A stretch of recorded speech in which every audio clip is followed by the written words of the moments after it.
Assalamualaikum warahmatullahi wabarakatuh. Saya Nadia Istiqomah dengan NIM 2902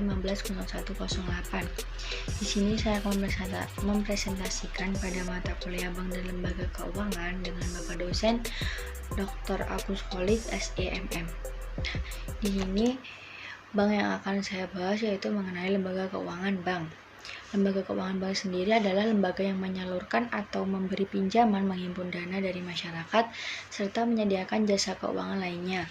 Layanan yang biasanya diberikan antara lain yaitu tabungan umum, tabungan deposito berjangka, KPR, transfer antar bank, serta transfer ke lembaga non-bank. Jika ingin mengetahui nilai mata uang asing tertentu juga bisa mengajaknya di bank, karena lembaga ini biasanya memberi informasi paling tepat dan baru. Bank merupakan perusahaan yang bergerak dalam bidang keuangan, artinya aktivitas perbankan selalu berkaitan dengan keuangan. Fungsi utama bank sendiri adalah menyediakan jasa berupa penyimpanan dana dan perluasan kredit. Evolusi bank terus berlanjut hingga sekarang, di mana bank menjadi institusi yang menyediakan jasa keuangan. Yang akan saya bahas kali ini adalah Bank Kaltim Tara. PT Bank Pembangunan Daerah Kalimantan Timur dan Kalimantan Utara atau Perseroda atau beroperasi dengan nama dagang Bank Kaltim Tara ialah sebuah bank yang didirikan pada tanggal 14 Oktober 1965 dan berkantor pusat di kota Samarinda. Bank Kaltim Tara ini merupakan salah satu badan usaha milik daerah atau BUMD yang dimiliki oleh perusahaan Provinsi Kalimantan Timur, Pemerintah Kalimantan Provinsi Kalimantan Utara, Pemerintah Kabupaten Kota se-Kalimantan Timur, dan Pemerintah Kabupaten atau Kota se-Kalimantan Utara dengan bentuk badan hukum perseroan terbatas. Sebelumnya bank ini dikenal dengan nama PT BPD Kaltim, berbisnis menggunakan nama Bank Kaltim. Di sini ada produk unggulan dari Bank Kaltim Tara. Yang pertama ada kredit konsumtif. Selanjutnya adalah kredit konsumtif yang merupakan kredit atau pinjaman uang yang dimaksud adalah bukan untuk kebutuhan atau kegiatan yang bank hasilkan, melainkan kegiatan ataupun keinginan semata. Untuk mengajukan pinjaman dengan maksud konsumtif ini tidak dapat memberikan peluang keuntungan ataupun hasil apapun. Selain itu, jika dibandingkan dengan kredit investasi, kredit konsumtif memiliki bunga yang lebih besar karena resiko yang dihasilkan juga tergolong besar.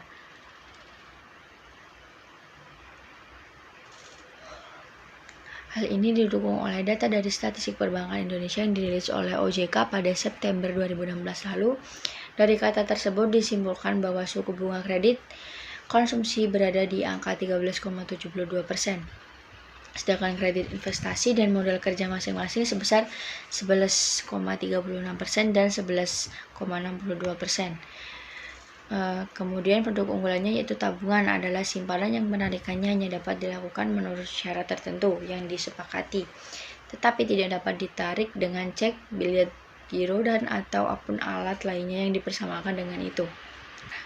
Macam-macam tabungan sendiri yang disediakan Bank Kaltim Tara ini adalah tabungan Simpeda, tabungan Berkah-IB, tabungan Al-Amin, tabungan Al-Amin IB, tabungan Prama IB, tabunganku IB, tabungan Simpel IB, tabungan Ibroh IB. Kemudian untuk alasan kredit konsumtif nih. Kredit konsumtif ini memiliki bunga yang lebih besar karena resiko yang dihasilkan juga tergolong besar. Hal ini didukung oleh data statistik perbankan yang dirilis oleh OJK pada September 2016 lalu.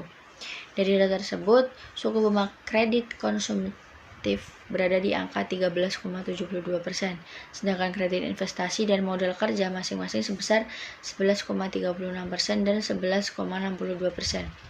Namun karena kebutuhan yang konsumtif, nasabah tetap memilih kredit konsumtif sebagai produk unggulan sebab dapat berjalan secara jangka panjang. Untuk alasannya yang kedua pada tabungan atau Simpeda ini, kita itu dapat memperoleh kartu ATM Bank Kaltim Tara, diikutsertakan dalam undian Simpeda Nasional, memperoleh fasilitas auto debit dan saldo rekening dijamin sudah LPS.